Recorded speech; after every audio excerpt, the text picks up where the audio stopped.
गणतंत्र दिवस यानी कि 26 जनवरी। आज देश 76वां गणतंत्र दिवस मना रहा है। देश के कोने कोने में तिरंगा फहराया जा रहा है, लेकिन इस दिन दिल्ली में कर्तव्य पथ पर नजारा कुछ और ही होता है।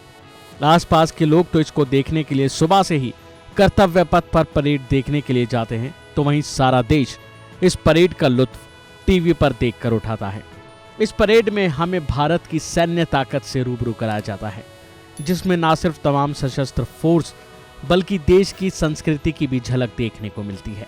तो चलिए आपको बताते हैं भारत की सैन्य के बारे में, जिसने कर्तव्य पथ पर अपना जलवा बिखेरा।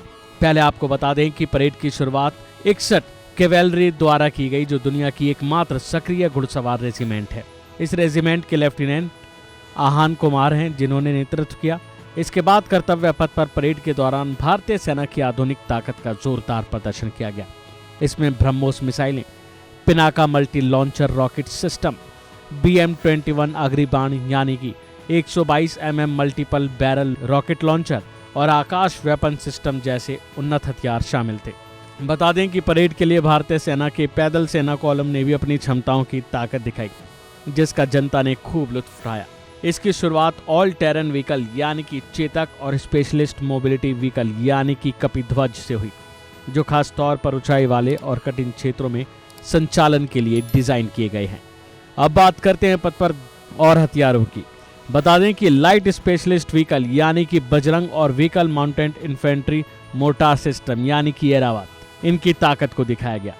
परेड में नंदी घोष यानी क्विक रिएक्शन फोर्स व्हीकल, जिसे हैवी कहते हैं, और Tripurantak quick reaction force vehicle medium भी शामिल थे। ये वाहन आत्मनिर्भर भारत पहल के तहत विकसित किए गए हैं।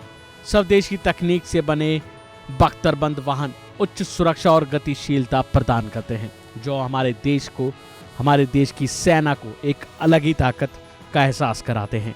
ये संयुक्त राष्ट्र के शांति अभियानों में भी सेवा दे रहे हैं। जैसा कि पहले आपको बताया कि परेड में 61 कैवेलरी के बाद भारतीय सेना की T-90 भीष्म यानी मुख्य युद्धक टैंक और नाग मिसाइल सिस्टम यानी NAMIS का प्रदर्शन किया गया। ये सभी उपकरण और वाहन भारत की उन्नत सैन्य क्षमताओं और स्वदेशी निर्माण की दिशा में प्रगति को दर्शाते हैं। कर्तव्य पथ पर इस परेड में न केवल भारत की सैन्य ताकत को प्रदर्शित किया गया, बल्कि आत्मनिर्भरता और आधुनिक तकनीक में हो रही प्रगति को भी सबके सामने रखा गया। जाहिर है कि कर्तव्य पथ पर प्रतिष्ठित परेड समारोह का आयोजन किया गया। ये दिन भारत के संविधान के लागू होने की 75वीं वर्षगांठ का प्रतीक है। तो वहीं आज सुबह होते ही प्रधानमंत्री नरेंद्र मोदी, गृह मंत्री अमित शाह, उपराष्ट्रपति जगदीप धनखड़ और कांग्रेस अध्यक्ष मल्लिकार्जुन खड़गे ने गणतंत्र दिवस पर लोगों को शुभकामनाएं दी। अभी के लिए फिलहाल इतना ही। ये वीडियो आपको कैसा लगा कमेंट बॉक्स में जरूर बताएं। शुक्रिया।